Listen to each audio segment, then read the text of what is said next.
Picture this. You are born in the coldest castle in the kingdom, covered in golden tapestries, jewels, and candles that never go out. Your crib is made of carved wood, surrounded by servants who kiss your feet. You are the most desired son or daughter of the dynasty, the heir, the blue blood, the chosen one. The problem? That means that from now on, everyone wants you dead. Do you think your greatest fear will be the enemy arrow, the rival army, the barbarian on the wall? No. The real danger lies in the next room, your uncles, your aunts, even your own mother. In the Middle Ages, to inherit the throne was to sign a death contract in Gothic script. From the moment you learn to walk the stone corridors, you also learn to look over your shoulder. A glass of wine may be your last. A wedding cake may be laced with poison. A visit to the dungeon may end with you inside it. If you're the firstborn, congratulations, you're first in line and also first on the target list. If you're the second, tough luck, you're still too much of a threat to stay alive. Now imagine your father, the king. To the kingdom, he is a crowned lion. To you, a paranoid man who wakes up in a cold sweat because he dreamed that his own son will take his crown before his time. So he decides to groom you, train you to be strong, but not so strong that you overpower him. Teach you strategy, but not so strong that you become a schemer. It's a game of chess where the king would rather lose a rook than lose himself. Meanwhile, your uncles, cousins, and even brothers study you like hungry wolves. They wait for a mistake, a weakness, an opportunity to push you off a cliff disguised as a royal ride. And when you make a mistake, because every heir makes a mistake, they bite you, and preferably behind your back. That way no one gets their armor dirty. Of course, it's not all doom and gloom at first. You still have banquets, hunting falcons, horseback riding in the woods, etiquette, and war tutors. You learn to smile while pretending not to hear the rumors that your stepmother has already prepared a special tea to hasten your departure. One day, the court jester tells you a joke. What's the difference between an heir and an enemy? The enemy dies faster. You laugh, but only out of politeness. When you reach adolescence, the tests begin. You are sent to fight small battles to prove your courage. If you die a hero, all the better for your crown. If you come back alive, you come back marked. Now everyone knows you are too dangerous to be left on the loose. If you show too much courage, someone might decide it's time to cut your fate short.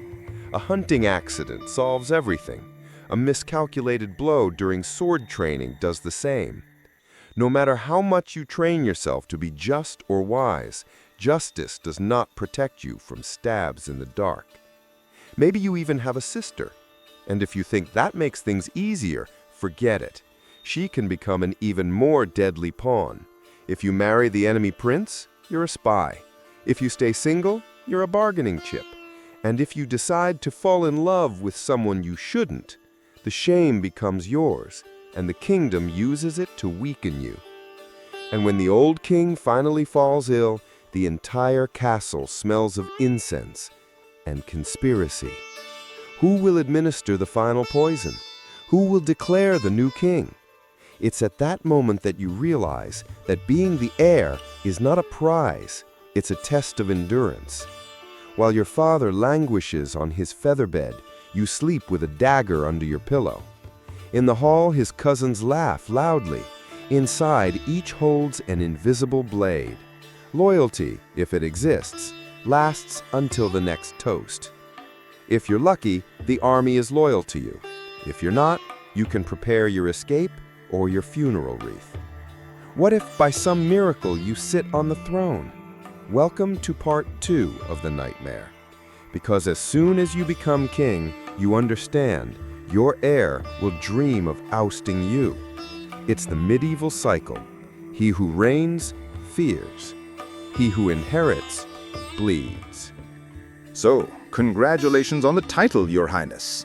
Now sleep well, if you can, because in the end, the castle is not a home. It is a stone cage full of fake hugs and Judas kisses. And the throne? That is just the thorn that crowns your head until the next bloodshed. You wake up to the sound of footsteps, soft footsteps, but nothing in a castle is ever truly silent. You feign sleep as you listen for the creaking of the door. It could be a loyal servant bringing you water, or it could be a cousin determined to settle a succession dispute with a dagger. You learn to sleep with your eyes open. You learn to drink wine only after someone else has tasted it. You learn to smile at the cook while you wonder if you should change dishes. Even when you smile in the main hall, every word is heavy as lead. A compliment can become a weapon. An invitation to hunt can be a trap. Sometimes poison doesn't come in a cup. It comes in gossip. A rumor about your weakness, a lie whispered in the right ear, and there you have half a kingdom seeing you as a potential traitor. If you try to defend yourself too much, they say you are desperate. If you say nothing, they say it is a confessed guilt. And if you think you can trust someone, congratulations, you just got your head handed to you on a platter. Some heirs try to run away, but run away from what? From the iron gates? From the high walls? From their own brothers? There is no escape. There is only the game. In a game, the winner is not the one who is good. The winner is the one who breathes the longest. You may even get married, hoping to have at least one true love. But what is love in the midst of political alliances? Your bride may smile, but who can guarantee that the smile does not hide a dagger? Some heirs give in to madness. They drink until they drop, dance until their feet bleed. They try to forget that every step is watched, but the hangover does not erase the fear.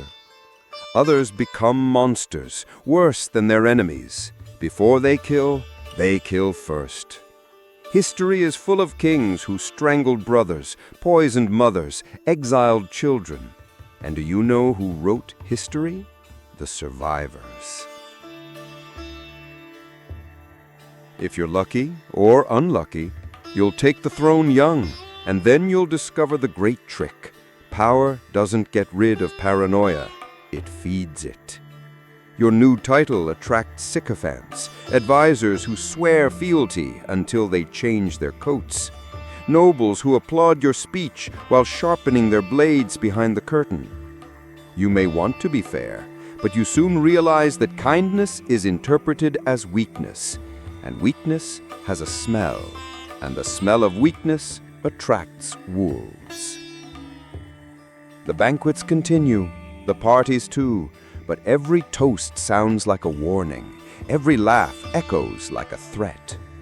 The people outside applaud you when you pass by in your carriage, but the same crowd that shouts your name will shout for your head if someone promises them bread and gold. Close allies become suspicious as soon as they stop smiling. A general who doesn't visit you for weeks, he's planning a coup. A minister who praises you too much, he wants something in return. And family? Oh, family. Family is the most treacherous minefield. Children who grow up hearing that they deserve what you have. Wives who see poison as a quick way to inherit. Parents who never trust enough. In the end, the whole castle is a maze of locked doors. You move like a prisoner. Your throne becomes a cell. Your crowns are polished chains. And when it's time to sleep, you remember everything you've done to survive this far. Who you betrayed, who you deceived, who you executed. You ask yourself, was it worth it? To have been born an heir? To have been born too close to power to not die crushed by it? But it's too late. You hear footsteps again. They never stop. They could be loyal. They could be ghosts, or they could be your own son holding the same dagger you once held. You close your eyes, you think of all those who came before you, kings, queens, princes. They were all children smiling in a golden cradle before they became bits of gossip, stains on tapestries, heads displayed in squares. The cycle does not change. You were an heir. Now you are king. Soon you become history or a warning. What comes next? Someone sits on the warm throne, wipes away the dried blood, puts on the crown still dripping with secrets, and swears to be different. But if you could warn, you would leave a whisper engraved in stone. To be an enemy is dangerous, but to be family is deadly. So, congratulations, Your Highness. Sleep well, if you can, because the next heir is already breathing behind the door.